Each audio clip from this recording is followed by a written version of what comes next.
வேட்பாளர் அறிமுக கூட்டத்தில் திருமாவளவன் உங்க பேரை சொல்லும்போது நீங்க எந்திரிக்காதது சர்ச்சை ஏற்படுத்தியிருக்கு. கூட்டணி கட்சி விசிக்காவே வந்து உங்களை தொடர்ந்து விமர்சிக்கிறாங்க. பேனர்லாம் எந்திரித்து தர்மபுரியில இது பண்ணாங்க. இது எப்படி பாக்குறீங்க? இது உங்களுக்கு ஒரு பின்னடைவா இருக்கா? இதை வந்து ஒன்றுமே இல்லாத விஷயத்தை பெருசு பண்ணுறது ஊடகங்களும் சோஷியல் மீடியா தான். அதை சொல்ல வேண்டிய அண்ணன் திருமாவளவனே நேற்று ஒரு பிரச்சாரத்தில் தெளிவாக அதை பற்றி பதில் சொல்லிட்டார். அன்னைக்கு இரவே நம்ம வந்து அவர் என்னோட ஃபோனில் பேசினார், நானும் அவர்கிட்ட ஃபோனில் பேசினேன். அண்ணன் திருமாவளவனுக்கும் எங்களுக்குமான நட்புன்றது இன்னைக்கு நேற்று இல்லைங்க. கேப்டன் இருந்த காலத்திலிருந்து மிகப்பெரிய அளவில் 2 பேரும் சகோதரர்களை பழகினது இந்த உலகத்துக்கு தெரியுமா இல்லையான்னு எனக்கு தெரியாது. மக்கள் நல்ல கூட்டணியில் இருந்தபோது அவர் வந்து எங்களுடைய சகோதரராக இருந்தார். அதே மாதிரி தான் பழகியிருக்கார். வெளிச்சம் டிவி கூட கேப்டன் தான் போய் லான்ச் பண்ணார். அப்போ கூட கேப்டன் சொன்னார், இன்னைக்கு வந்து இருக்கின்ற அவலத்தை நீ தான் வெளிச்சம் போட்டு காட்டணும். ஸோ அந்த அளவு எங்களுக்குள்ள ஒரு அண்டர்ஸ்டாண்டிங் இருக்குது, எங்களுக்குள்ள ஒரு நட்பு இருக்குது.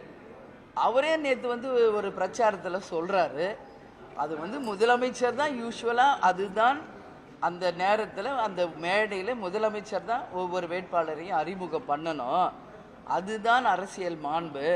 நான் வந்து எங்கள் 2 வேட்பாளர் பேர் மட்டும் சொல்லிட்டு மற்றவங்க பேர் சொல்லலைன்னா தப்பாயிருமே, அதனால் நான் சொன்னேன்.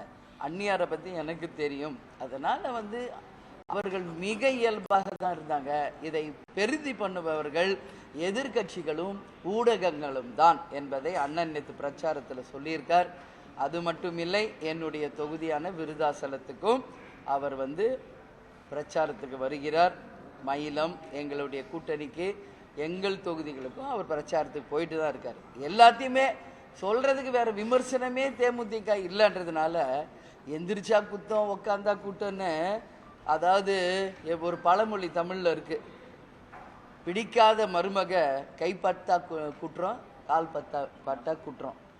மாமியார் உடைச்சா அது மண் குடம், மருமக உடைச்சா பொன் குடம். அந்த மாதிரிங்க இன்னைக்கு தேமுதிகவை விமர்சிப்பதற்கு வேற எந்த ஒரு விஷயமே இல்லாததுனால, இப்படி கை வச்சா ஒரு விஷயம், இப்படி கேஷுவலாக சிரிச்சா ஒரு விஷயம், க்ளவுஸ் போட்டால் ஒரு விஷயம், என்ன ஒரு வண்டியில் ஒரு கோயில் போனால் ஒரு விஷயம்னு உப்புக்கு சப்புக்கு இல்லாத ஒரு விஷயங்களை வந்து பெருசு பண்ணிக்கிட்டு இருக்கு.